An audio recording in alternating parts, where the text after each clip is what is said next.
Good morning, Year 2. It's Miss Mole here with Wednesday's maths lesson. So here is one of your warm-up activities for today. True or false? The flower is 8 cubes tall. Explain your answer. So pause the video and have a go at working out whether it is 8 cubes tall or in fact it isn't. And think about how you could explain that or how you could show that to somebody else to prove that you are right. Okay.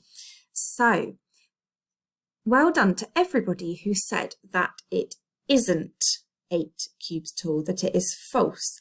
Because if we count the cubes, 1, 2, 3, 4, 5, 6, 7, 8. Yes, there are 8 cubes, but the flower doesn't actually go from the top cube all the way down to the bottom cube. It only reaches here.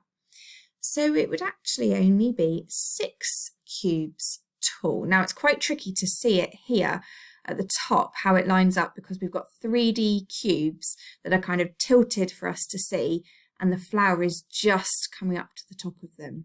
So remember, when we are measuring, we need to start at the end of a ruler or at the end of the tower of cubes, and you only go up as far as the end of your object, and then you count your cubes or you count the number of centimetres along the ruler. So which objects would you measure in centimetres? So remember, we said centimetres are quite small. They're the size of the little ones cubes that we use at school. And which objects would you measure in metres? And remember, we said yesterday that a metre is roughly the whole width of your table that you set at in the classroom. So there's 2 of you that share that table. So they're quite big, okay? So think about which one would be metres, which one would be centimetres. So pause the video here and write down your answers. Okay, let's have a look. I think that an apple is quite a small object. It's definitely smaller than a table, so I would measure it in centimetres. I think that also a pencil is quite a small object, so I would measure it in centimetres as well, because it fits inside our pencil cases at school, our little packs, and so does a ruler, which is centimetres. It measures centimetres, so definitely centimetres, not metres. I think that a tag that I had on a toy would also be centimetres, because that would be quite small to be able to fit on a cuddly toy. And a teapot. I'm just trying to picture a teapot in front of me. I can see my cup of tea. I can see how big my cup is. And a teapot would hold maybe a couple of cups. So it'd be a little bit bigger, but not much bigger. So I think I'm going to go with centimetres for my teapot as well. A tree. Now looking out my window, I can see some incredibly tall trees. And I think I'd be here an awfully long time trying to measure it in centimetres, especially trying to find a tape measure that was long enough. So I would most definitely measure a tree in metres. An elephant, again, that is quite a tall creature, so I would probably measure an elephant in metres as well. And I would measure a house in metres, because my house is about the same size as the trees that are outside my window. So if I'm measuring trees in metres, I would measure my house in metres as well. Okay, so today we are learning to solve measures problems. So you need to make sure that you've got your problem solving hats on today. So we'll start off nice and easy. Write down the length of each item. So take a good look at our rulers, look at the objects, measure along and then write it down. Remember to write the cm at the end because we are measuring in centimetres. So pause your video here. Okay, so let's have a look at this pencil first. It's correctly lined up with the 0 here because that's where the beginning of our measurements start on the ruler. And if we go right the way along to the end of the ruler, the end of the pencil on the ruler, I can see that it ends here, which is on the 7. So the pencil is 7 centimetres long. Now let's have a look at this chew. Now this one's a bit trickier to measure because it should be starting here on the 0. I know that that's how we've taught you to measure this year at school, but whoever has created this measurement, they've not done it quite the way that we were expecting. So it goes between 1 and 7.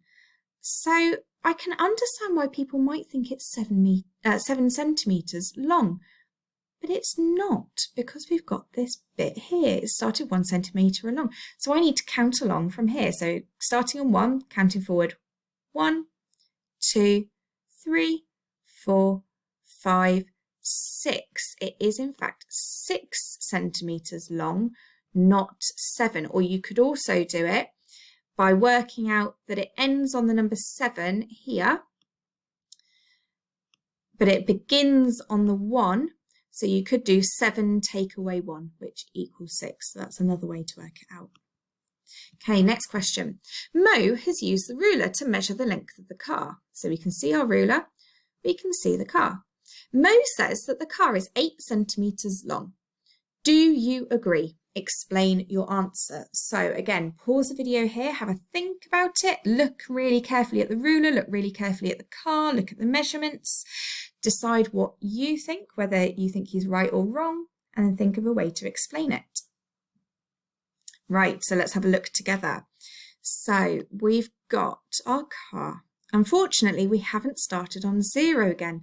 Mo has put his car starting on 1. And then he has correctly said that it does line up with the 8 centimetre mark at the end, but we haven't started at 1. So I could work this out by doing 8 take away 1 equals, because we have to take away this 1 centimetre where we've moved it 1 centimetre forwards. So 8 take away 1 equals 7. So do I agree? No. Why don't I agree? No, because Mo hasn't lined up the car with the 0 on the ruler, so it is only 7 centimetres long.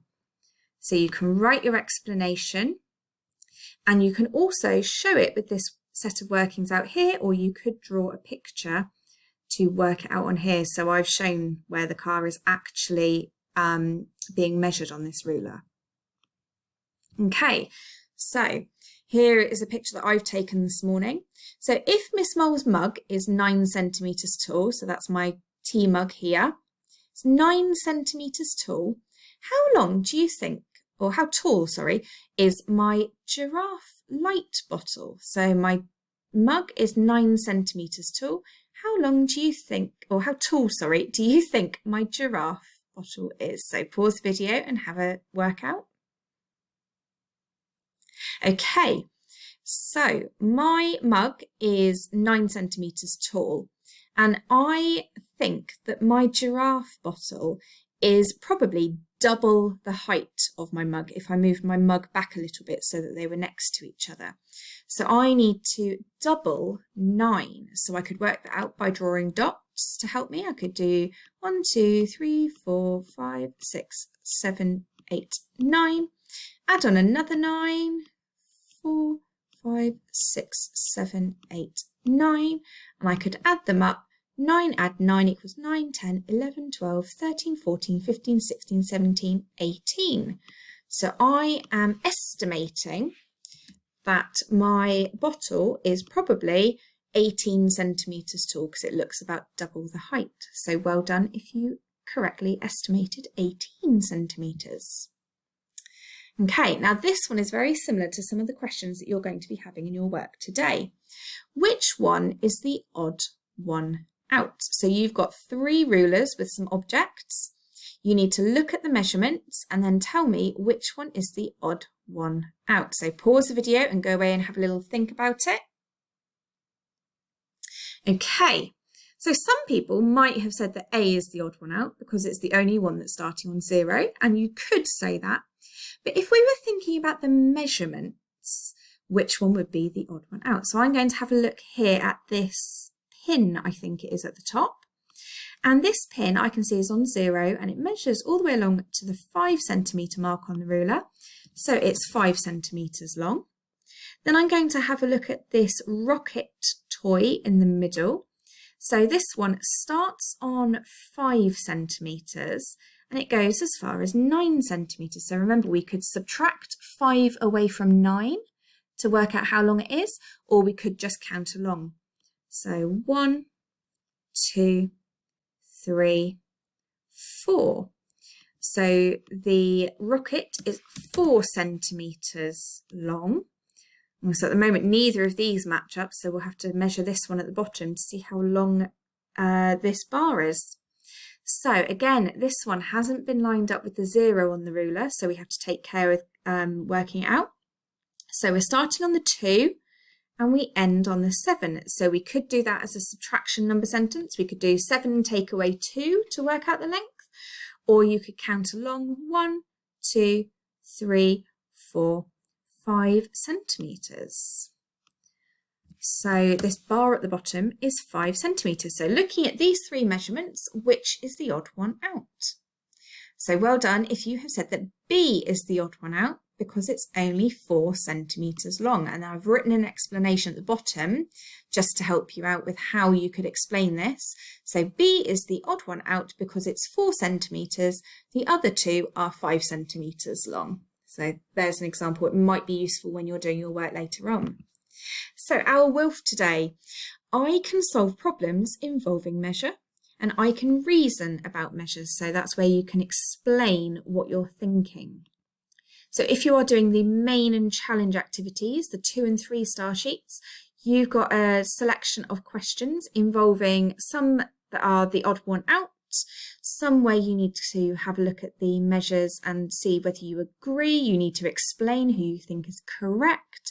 We've got a little challenge down here involving some shapes and some weights, so you're going to have to do some calculations to work that one out. And then we've got one here which is similar, but this time we've got some missing numbers on our ruler, so you're going to have to pay extra close attention.